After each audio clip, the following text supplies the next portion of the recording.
everyone, welcome to my channel. My name is Giselle, and today we are going to go through the chart of the Gemini New Moon. This Gemini New Moon is not your typical new moon. New moons are typically seeding points, they're fresh starts, new beginning, but this new moon has a lot of ties to the past or something that we've explored previously that didn't work out. And now we are re-exploring and perhaps looking at a different way to achieve that desire or to achieve that vision and that goal. So we're planting a seed in a way, but it's going to be a lot different than our like brand new idea, fresh new energy. This definitely has some rooting into a past experience. So let me pull up the chart and we're going to go through the chart together. The chart is very complex, but we'll break it down point by point. Okay, so here is the chart. We have the new moon happening at 24 degrees of Gemini. And Gemini is the sign that represents communication, thought processes, curiosities, language, information, learning, questions, conversations, exchanges. It also can represent our close environment, our neighbors, our siblings, our friends, the ones that we talk to on a regular basis. And it can represent how we get from point A to point B. So our vehicles that take us from one location to the next, all within close, short distances. It could even be our scooters or our bicycles if that's our mode of travel. I think that this new moon has a lot more to do with the mind, with our curiosities, and wanting to explore a curiosity that is still lingering, that hasn't been explored or hasn't been successfully explored. It could also represent maybe the stories that we tell ourselves, the conversations that we're having, and the information that's coming in and how we are processing that information. There could be some connection to exploring how we think and why we think the way that we think based off of conditioning from the past. We'll get to that in just a moment, but I want to talk about all of the aspects that are happening in this chart because there's a lot going on and it becomes very complex, but we'll try to keep it simple and break it down. First and foremost, the new moon is happening in Gemini and it's conjunct a point called Priapus, which is the exact opposite point of Black Moon Lilith. This is a really big signature because I feel like this isn't talked about as much, but I think it's really important. Priapus is a point that represents craving and hunger and this like insatiability or this urgency. It's the part of us that wants to grasp for something and wants more of it. We want to dive deeper into it. We want to explore more of it. It's really an insatiable hunger. And Black Moon Lilith represents what's been exiled, what's been repressed, rejected, untamed, or perhaps shamed. It's a part of us that can represent the uncompromising part of our psyche or this like deep, primal, feminine energy to liberate and break free and to like stop at nothing to get what we want, to get this desire. So with the new moon being involved in this polarity, there can be a tension between wanting something really, really badly and rejecting the version of ourselves that perhaps would typically achieve that, gain it, reach for it because it's been silenced, because it's been shamed, or because it's been pushed away. And this could be part of our conditioning or upbringing or what we've been taught as this is a no-no, this is taboo, we don't explore that. This can bring up raw truth outside of our desire. It can allow us to recognize where we feel discomfort and the need to be honest about what we really want, what we really, really desire, and if we are going to find that desire or dive into that desire to feed that desire. Priapus can also represent fertility and sexuality. This is depicted in mythology as the phallus, and Black Moon Lilith is more of like that raw, primal, feminine energy. So they're really like this opposing energy, right? One's a little bit more masculine in nature, the other one's more feminine in nature. And this masculine one is almost like open with it, unapologetic, whereas the feminine one is a little bit more repressed and like buried deep.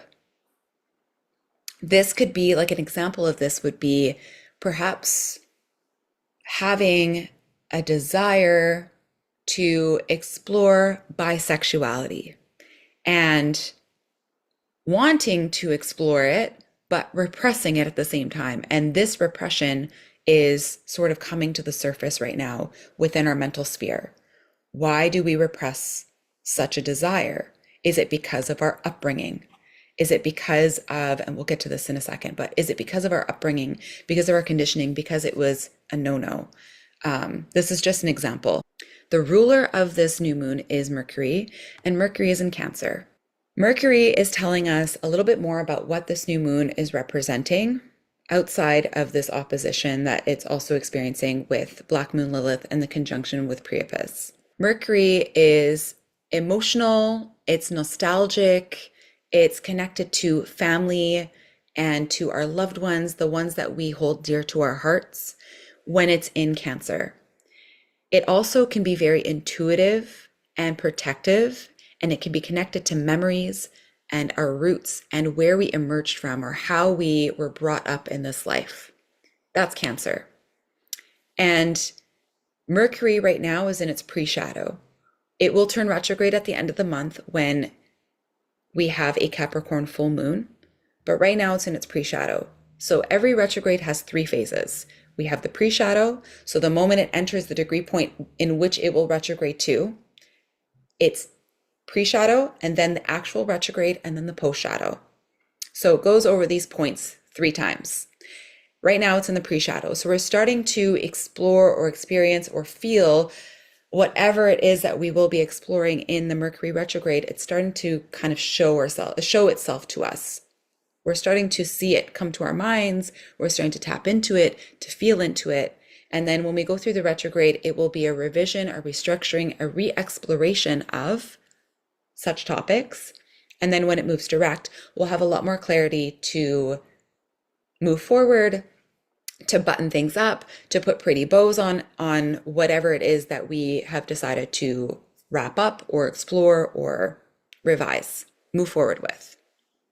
So we can expect old conversations, old feelings, maybe even old family themes, memories, plans, unfinished emotional business to resurface right now during our new moon. And this new moon, although it's here on the 14th and it peaks at 11 p.m., I think that this new moon energy is going to hold some weight for a longer time because it's so connected to the Mercury retrograde. And whatever's coming up now will continue to be explored. It's not just like a one moment in time experience. This one's got a little bit more hold into how it's going to evolve and the story that's going to evolve from this particular point in time.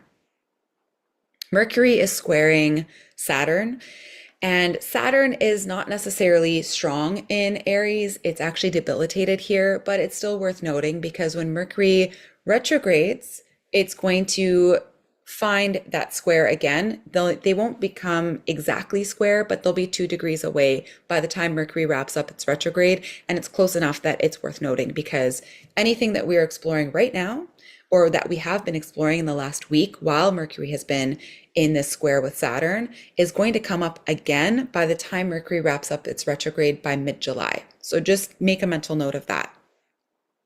So this can bring up serious conversations. It can feel like mental pressure. We can be experiencing delays or blocks or the need to think carefully before we move forward, before we act. There's a really strong emphasis on reflection here, on reflecting on how we can move forward, how we can explore a topic, how we can have the conversation. There is definitely an element of treading lightly with the square to Saturn.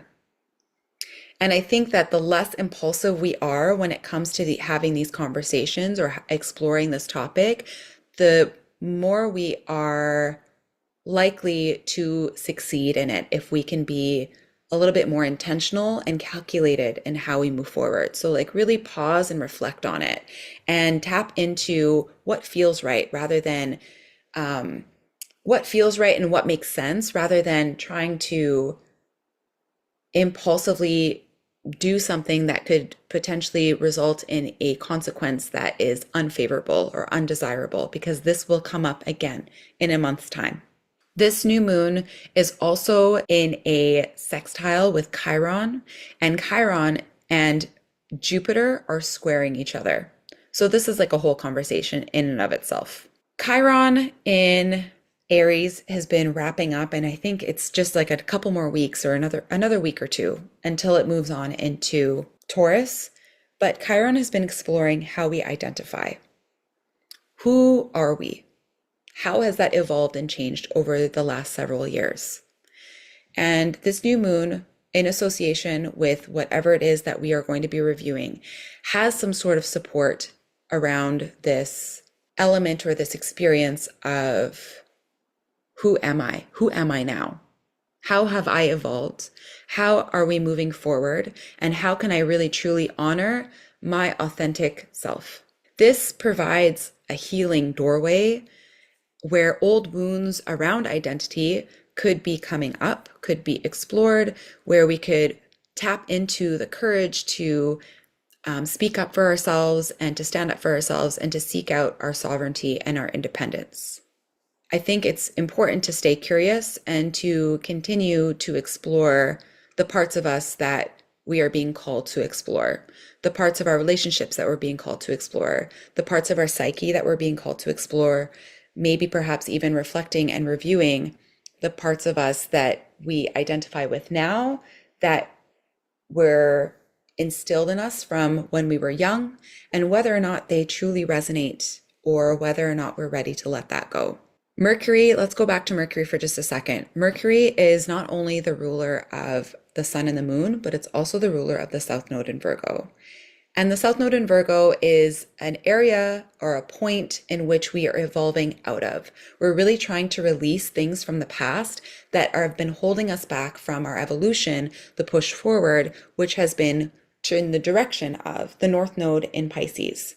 Whenever we look at the South Node, we're looking at the shadow aspects. So the shadow aspects of Virgo are being really nitpicky and hyper-focusing on the details and, over analyzing situations, being stuck in this like, nothing's perfect. I need it to be perfect. There's a over-controlling aspect to it. There's a need to fix all the time. Whereas the North Node in Pisces is very just let it be. Let it be what it is and trust that things are going to unfold in the way that is going to be the most favorable for you.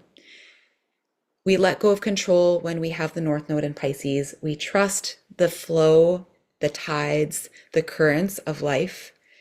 We allow our imagination to take over. We trust our intuition. We trust our instincts, and we allow ourselves to just be. With Mercury about to turn retrograde and it being the ruler of the South Node, this is kind of like the last leg of us really evolving and moving out of this desire to control, to fix, to fixate on details, on the path, on the plan, and just let it go. Allow things to evolve and to become what they may and just have fun with it. Just know that the universe is supporting you along this journey if you can just relinquish the need to control. All right, Jupiter squaring Chiron is a tense aspect. Jupiter is strong in Cancer. It's exalted here. And with Jupiter in this space, in square to Chiron, we can feel a little bit more emotionally sensitive. It can bring up areas and conversations that feel a little bit more tender, especially around emotional safety. And I think that's important to note. Do we feel emotionally safe to explore this particular theme or thing that's coming up? Jupiter in Cancer is very protective. It could be about self-protection. It could be about protection of our loved ones and those close to us, those that, hold our heart.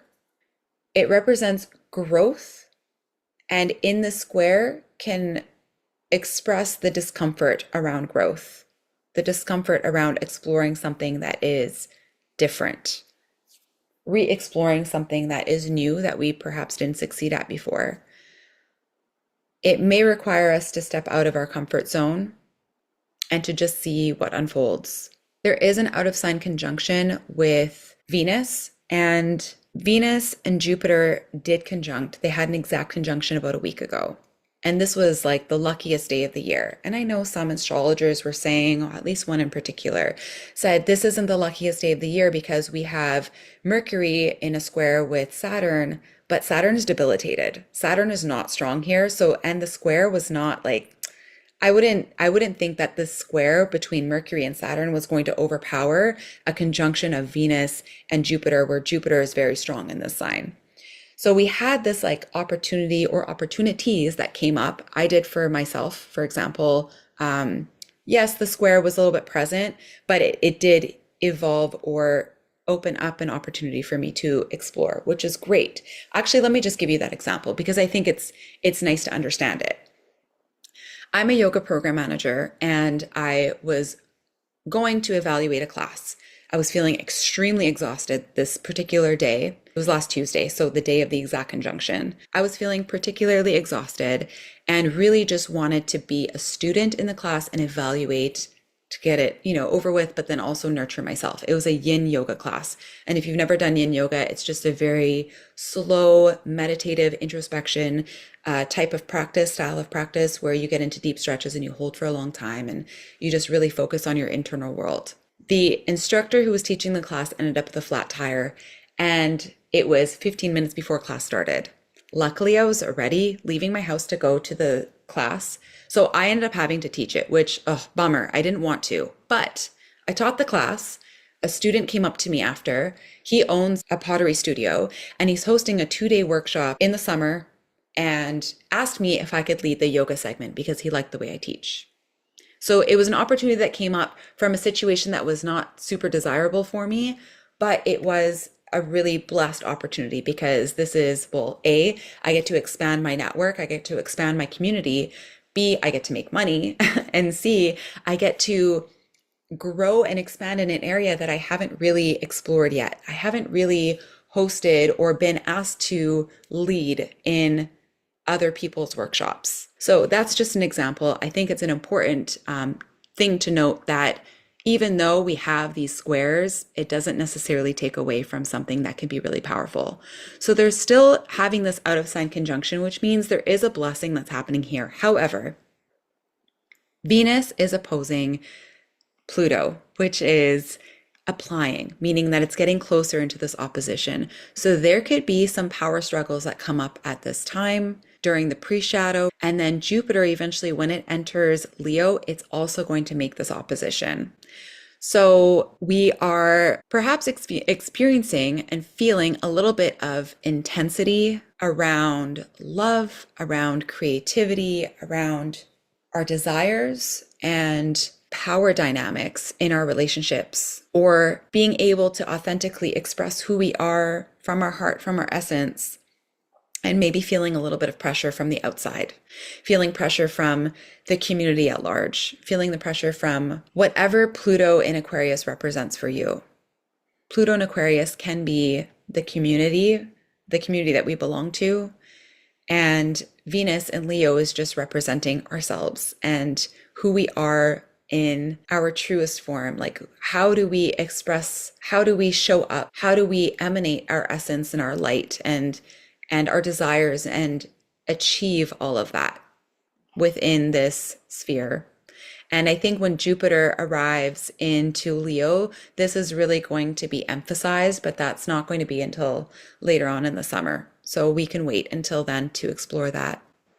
So even though we have this opposition between Venus and Pluto, we also have a trine with Neptune and a sextile with Uranus. And of course, when Jupiter enters Leo, it's going to make these same aspects. So every planet that enters Leo from here on out is going to be in a trine with Neptune, in an opposition with Pluto, and in a sextile with Uranus. And these are all of the outer planets. So the world is going to be experiencing this at large, but this is also going to be a very big development within our own lives. And I think that there's going to be it's going to be requiring, and it won't be a difficult requirement because it's a trine, but trusting the unfolding. Yes, we're going to feel this tension, but just, it's okay. Everything is going to work out the way it's meant to work out. And Uranus is saying that this is going to be something brand new that you haven't explored. It's going to create swift change. It's going to create change within your mind, within how you express, within these conversations, maybe perhaps networking and meeting people. There's going to be big surprises and changes that happen as each of these planets enter Leo and start to create these aspects with the outer planets. Pluto is not just intense, but it's also transformative. And before it transforms, it usually breaks things down. So if something is being broken down in an opposition, let it. Just let it go. Let it. Really embody that North Node in Pisces, let things go, trust the unfolding, and see what comes out of it. And then last but not least, we have Uranus squaring the nodes. This has been a very, very, very big undercurrent for the last little while and will continue to be all the way until the nodes change signs by, I think, the middle of the summer. I think it's in August 13th. So Uranus in this T-square with the lunar nodes is creating big, swift, rapid change for us. It's going to disrupt our current mental sphere, the current way that we communicate, the way that we think, the way that we express, the way that we explore and have these curiosities. Opportunities are going to represent, we are going to experience these crossroads where we can either go right or left. There's going to be choice points that come up. And all of this is going to be extremely life-changing in the highest and best way. Uranus is involved with evolution, with our evolution. And it also is connected to the quantum leaping, quantum jumping, exploring areas that we've never explored before. And so whenever we have a T-square with Uranus, it's going to be very disruptive. It's going to feel jarring, but it will land us in an area that's going to feel like our life has changed and you wouldn't even want to go back to your old life. You would want to see what this new life has to offer because it's so interesting and it's so different than what you were just exploring or just experiencing. So this is the new moon chart. It's very complex.